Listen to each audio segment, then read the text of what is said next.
Bro, gini, kalau kita harus punya direct market access, itu dari sejak awal BBJ berdiri tahun 99 dan beroperasi tahun 2000, DMA itu udah ada. Dan komisi itu wajar kan? Wajar. Karena banyak orang broker-broker asing free spread, itu kan gimana? Coba? Dari mana dia profitnya? Nah, ya makan duit klien lah.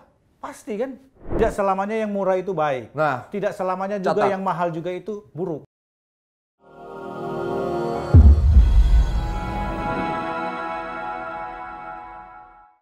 Oke, Tradepreneur, langsung saja. Inilah the CEO of Jakarta Future Exchange. Halo, Bro Paulus. Apa kabar, Bro? Luar biasa, ini seger banget dari Bali nih kayaknya.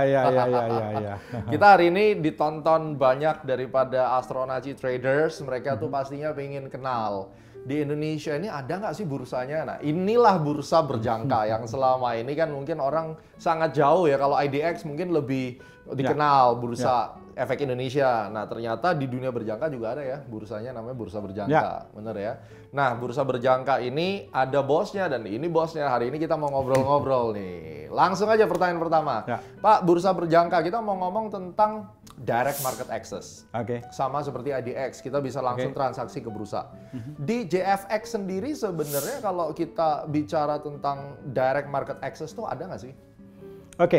Bro, gini, kalau kita harus punya direct market access, itu dari sejak awal BBJ berdiri tahun 99 dan beroperasi tahun 2000, DMA itu udah ada. Ada kan? Ya, cuman dulu masih pakai dealing quote. Ya, karena pakai terminal. Ya, karena belum pakai sistem otomasi seperti saat ini online. Ya, dulu itu direct market access itu pertama sudah berjalan sejak tahun 2000. Ya, sebelum adanya OTC di JFX. Ya, itu ada di kontrak yang dulu itu adalah all-in serta kopi. Itu adalah dan diikuti oleh kontrak emas yang saat itu volatilitasnya cukup tinggi dan turnover transaksi volumenya itu sangat baik. Oh, jadi pada emas saat tuh waktu itu ada ya di Sudah ada. Wow. Sudah ada. Leverage berapa tuh? Leverage itu 1/100 ya. 1/100. Jadi DMA 1/100. Jadi bukan berarti kalau DMA itu harus 1/20 ya, enggak ya. Jadi ada 1/100 dan itu tahun 99 berarti. 2000. Oh, tahun 2000 yang emasnya ya udah mulai ya. Di kopi duluan, kopi all-in emas. Komoditinya. Terus kemudian berkembang yang namanya over the counter atau sistem perdagangan alternatif. Itu resmi, Pak ya? Resmi sejak tahun 2004. 2004. Jadi bedanya apa sih supaya mereka tahu antara yang DMA sama itu? Kalau DMA itu direct market access itu adalah semua transaksi itu matching di bursa. Apapun yang digunakan oleh sistem dari semua broker company itu adalah matching di bursa. MetaTrader boleh dong? Of course. Jadi MetaTrader juga bisa dipakai buat DMA ya? Bisa. Ya, untuk bisa matching karena bursa punya kewajiban untuk menyiapkan sebuah matching engine. Dan saat ini JFX sudah menyiapkan ini dan terupdate. Ya, kita bisa mengakomodir matching dalam 1 detik itu bisa sampai dengan 1000 match. Minimal. Wow, keren banget. Kalau seandainya sekarang saya mau bikin pialang nih, saya daftar jadi member of JFX. Tapi saya suka MetaTrader 5 dan saya mau berlakukan Gold Direct Market Access multilateral, itu juga bisa ya berarti? Boleh. Wow. Boleh. Berarti as long as kontraknya adalah yang di-issued oleh JFX. Yang di-issued JFX. Wah, itu mantap banget. Nah, sekarang kalau kita ngomong DMA, tetapi dia buangannya langsung dimakan liquidity provider. Ini konsepnya sebenarnya DMA semi hybrid sama OTC kan sebenarnya? Ya. Itu juga bisa ya? Ada di JFX itu DMA itu memang kita ada LP, ada market maker. Ya, jadi tujuannya untuk apa? Untuk meliquidkan pasar. Jadi apapun tools yang digunakan, as long as JFX punya matching engine, bisa kita open API, open source API. Jadi apapun yang digunakan untuk sistem itu bisa digunakan oleh masing-masing menyesuaikan. Sudah terbiasa dengan MetaTrader, sudah terbiasa dengan TradePro, sudah terbiasa dengan EasyDeal, sudah terbiasa dengan sistem apa aja, itu bisa digunakan karena kita open API sehingga terjadi matching itu di exchange yang kita sebut ini itu disebut adalah transaksi multilateral. Ataupun kita bisa hybrid, direct market access pakai MetaTrader tapi yang masuk langsung nampung si LP, liquidity provider gitu ya.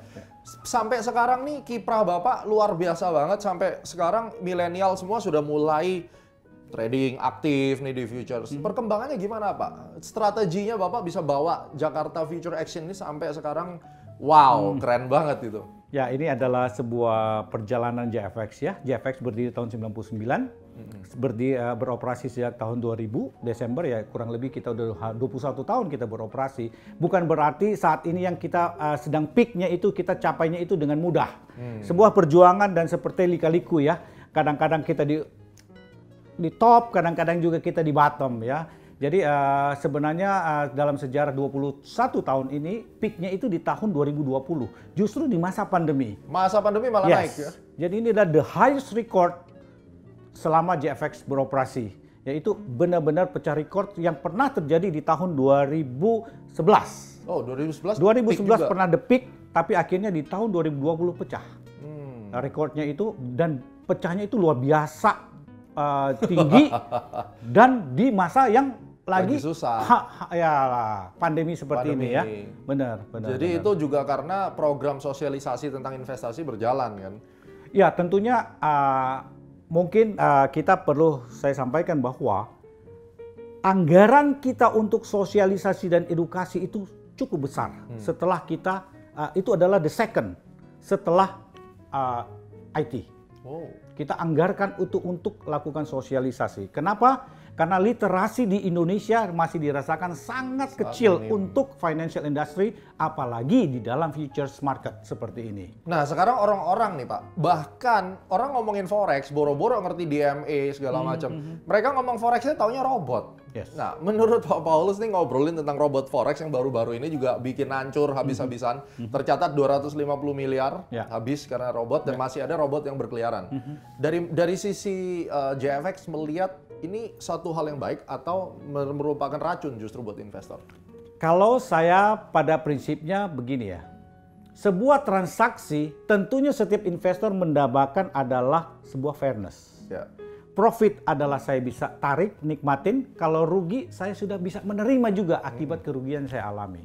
Ya, apapun yang akan digunakan, robot itu sebenarnya kan software. Itu adalah sebuah tools. Nah, kalau buat saya pribadi, saya nggak yakin robot itu adalah kayak artificial intelligence gitu. Beda konsep. Karena itu adalah robot itu adalah software yang dibuat oleh manusia. Kita perlu waspada gitu. Apalagi kalau yang menawarkan fixed income dan punya skematik multi-level. Nah, itu sorry. Tadi pagi baru kita bahas bersama Bapak Pepti akan hal ini. Ya, tentu harus menjadi seorang investor yang cerdas. Kenapa? Nggak mudah. Apakah robot ini akan menang terus yang dengung-dengungkan di masyarakat? Robot pasti profit sekian persen. Bullshit menurut saya. Ya, jadi menurut saya itu adalah bagaimana cara kita menyikapi market. Nah, dan robot itu secara logika, robot itu adalah buatan manusia. Jadi semuanya itu akan kembali ke manusianya. Bagaimana how to make best decision dalam investment. Jadi nggak ada ceritanya pasti fixed income, nggak mungkin ya? Yang pasti cuma satu, mati. Buat saya mendingan pelihara tuyul. Jadi buat saya itu be careful aja. Saya tidak mendiskreditkan, tapi kita harus berpikir menjadilah investor yang cerdas. Mantap. Gimana dengan copy trade? Orang-orang yang dalam tanda kutip ingin rampok duit masyarakat, menciptakan tokoh-tokoh yang seakan-akan keren habis itu, atau menggalang masyarakat suruh jadi provider copy trade. Ya kan, di follow, bayar, di follow, ujung-ujungnya jebol gitu. Itu kalau Anda lihat bagaimana? Ya, ini adalah salah satu juga, ini sebenarnya menurut saya ini adalah sebuah siklus. Dulu kalau DQ, zaman belum online, DQ telepon-teleponan kan? Bro, Astronaci, pandangan ini dalam kontrak 5 jam ke depan bisa bisa up or down. Setelah itu juga ada online. Online banyak sekali dibantu dengan tools analisa, technical analisisnya, ditambah fundamental analysis. Setelah itu kan ada juga copy trade. Setelah ini lagi rame lagi juga robot. Ya, jadi ini ada sebuah siklus menurut saya.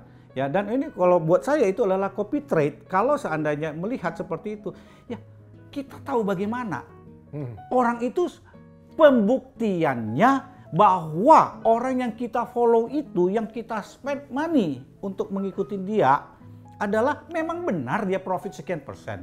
Ya, historinya muncul berapa ribu pips. Benar, tapi kan itu adalah sebuah information. Bisa dimanipulasi dong? Bisa proven atau enggak, we don't know. Di market mana? Kita nggak tahu. Ya, itu sekali lagi itu merupakan sebuah alat bantu saja untuk kita memutuskan apa yang kita mau decide dalam portfolio kita. Ya. Jadi ibarat kita seperti Google Maps. Google Maps jangan kita ikutin terus belok kanan belok kiri tiba-tiba jalan buntu atau jurang. Karena itu udah berapa kali terjadi accident seperti itu kan.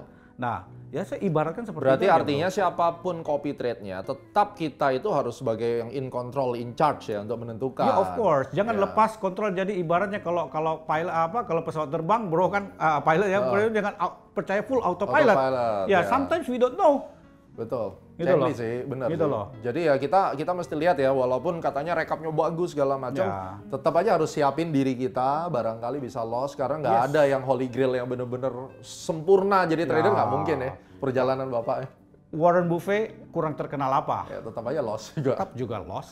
Ya, masa robot lebih hebat dari manusia yang seutuhnya sebenarnya? Betul. Buat saya sih impossible. Benar. Nah, terkait DQ, banyak orang itu mengeluhkan begini, saya trading di broker yang katanya terregulated, tetapi ada oknum-oknum broker yang mempersulit hidup saya. Harganya dimanipulasi, terus kemudian saya mau withdraw dipersulit. Emang bisa ya kayak begitu? Ya, sebenarnya secara aturan itu tidak boleh. Tapi ada yang melakukan? Saya mendengar seperti itu, ya. Tapi alhamdulillah, kalau di anggota Bursa Berjangka Jakarta belum pernah terjadi kesulitan withdraw. Oke. Ya, jadi selama itu ada profit. Jadi ibarat tidak dipersulit. Saya kalau mendengar seperti itu, saya akan langsung panggil. Berarti boleh lapor nih Pak ya, langsung ke JFX ya? Boleh. Tuh, jadi kalian kalau trading di broker yang regulated oleh Bapepti dan under member daripada Jakarta Future Exchange, kalau mereka macam-macam aneh-aneh, bikin wrong quote juga boleh lapor ya Pak, harganya tidak sesuai. Lapor, kita bisa lihat lognya kan. Di jurnalnya ya. Yes, kita bisa lihat dan itu akan ditindak ya? Ya pasti. Pasti. Loh, kalau tadi Bapak bilang selama dia member JFX, berarti ada member dari bursa lain dong? Nah, di Indonesia ada 2 bursa. Oh gitu. Ya, JFX adalah the first. And we are the biggest. Sampai saat ini, dan tetap kita akan pertahankan menjadi the best and the biggest. Di bawah kepemimpinan Bro. Mudah-mudahan. Satu lagi ICDX ya? Yes. Bedanya apa nih? Pasti beda kepemilikan. Ya. Harga pun boleh beda dong. Berarti. Harga kalau untuk OTC itu pasti kan itu sama ya, karena itu digunakan oleh sistem yang digunakan oleh members. Ya, tapi kalau untuk beberapa DMA kontrak itu kita berbeda. Multilateralnya pasti berbeda. Pasti berbeda. Karena dimainkan di bursa tersebut kayak kripto lah ya. Ya. Dengan market maker juga yang berbeda, dengan LP juga yang berbeda. Jadi ini beda manajemen, membernya juga berbeda. Jadi kalau misalnya Anda mengalami kejadian yang kurang menyenangkan di exchange yang lain, jangan komplain ke sini. Ya, itu sudah pernah kejadian. Oh, pernah kejadian. Pernah kejadian, Bro. Berbondong-bondong datang ke sini. Bahkan pialang ilegal atau bukan non-member kita. Oke. Gitu loh. Oke. Nah, ini masyarakat harus tahu bahwa bursa berjangka itu ada membernya. Jadi jangan member tempat lain komplainnya ke Pak Paulus, kan pusing. Tapi nggak apa-apa, kita tetap satu industri, kita perlu mengedukasi dan mensosialisasikan kepada para investor di Indonesia. Jadi kalau kita lihat dengan adanya kripto sekarang masuk, dari tantangan bisnis, ini merasa tersaingi nggak berjangka nih? Buat saya tidak. Buat saya tidak. Ini justru menambah warna baru dan lebih mendewasakan para investor. Oke. Ya kenapa? Kripto itu adalah spot market. Kita adalah futures market. Tapi kan ada kripto yang futures. Ya, tapi di Indonesia belum ada. Belum ada ya? Ya, jadi menurut saya ini akan menambah warna dan menciptakan sebuah jati diri baru akan mendewasanya investasi di Indonesia. Dan Anda juga melihat bahwa kayak pasar saham itu tidak dianggap sebagai kompetitor, tetapi justru ini menambah lebih luas lagi ya khazanah investasi. Buat saya adalah justru ini kita harus menciptakan sebuah sinergitas untuk memperkuat financial investment di Indonesia. Dan kalau kita bicara perlindungan dan segala macam itu, selain dari memang ada regulator, investor sendiri memang harus melindungi dirinya sendiri ya, tetap ya. Harus. Makanya seorang investor itu harus bertindak untuk diri sendiri. Bertindak untuk diri sendiri. Mikirkan resiko sendiri. Profit sendiri. Jangan dibagi. Nggak ada profit bagi-bagi. Nggak ada profit bagi-bagi. Ya. Terus gimana dengan broker-broker yang suka, udah Pak saya yang mainin aja dia, ngeklik segala macam. Itu be careful. Jangan pernah mau. Walaupun itu adalah member daripada bursa berjangka. Itu saya larang sekali. Pelanggaran itu ya? Pelanggaran. Itu nggak boleh. Sama sekali nggak boleh. Dan saya selalu tekankan bahwa investor adalah do by yourself. Ya. Jadi kalau manis, kenyang sendiri. Lapar sendiri. harus batasin sendirinya. Karena gitu. investor ini kadang nakal, ditawarin, ya udahlah saya punya duit, saya nggak punya waktu, lu mainin aja kan. Investornya bandel juga nih Pak soalnya kan. Kadang-kadang investor mencari celah dengan seperti itu. Ya, kalau ibarat ya kita wajar, sesuatu yang wajar. Kalau profit, diam dia. Ya, kalau giliran rugi, cari celah dan jadi paduan suara.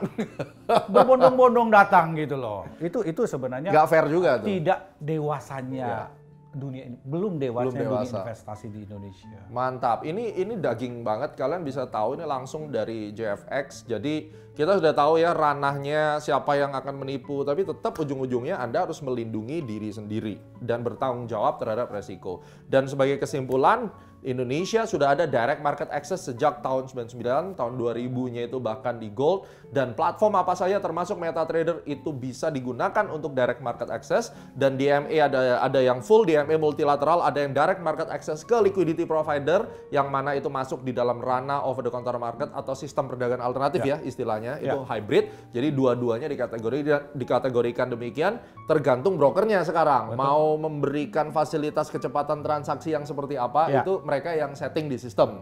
Betul. Gitu ya.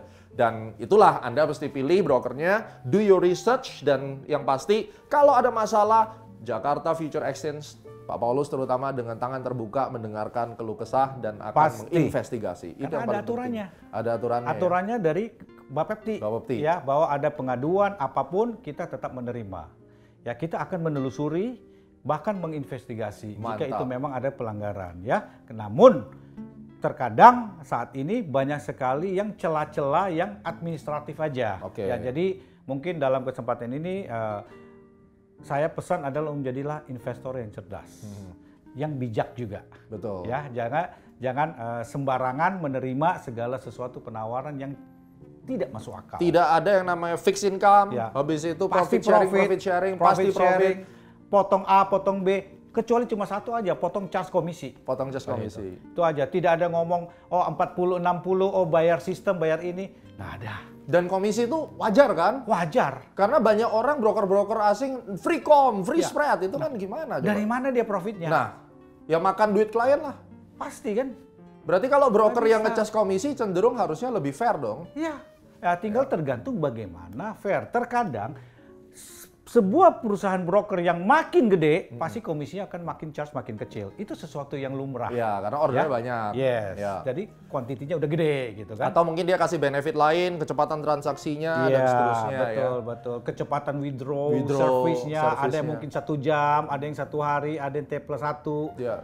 Jadi tidak boleh lah kita katakan, oh broker komisi lebih mahal, lebih jelek dari yang murah, kan tergantung ya fasilitas. Tidak selamanya yang murah itu baik. Nah, tidak selamanya juga yang mahal juga itu buruk. Tidak selama yang murah baik, yang mahal belum tentu buruk juga. Betul. Luar biasa. Ini wisdom yang kita bisa dapatkan hari ini. Mudah-mudahan 2022 3, 4, 5 JFX makin luar biasa.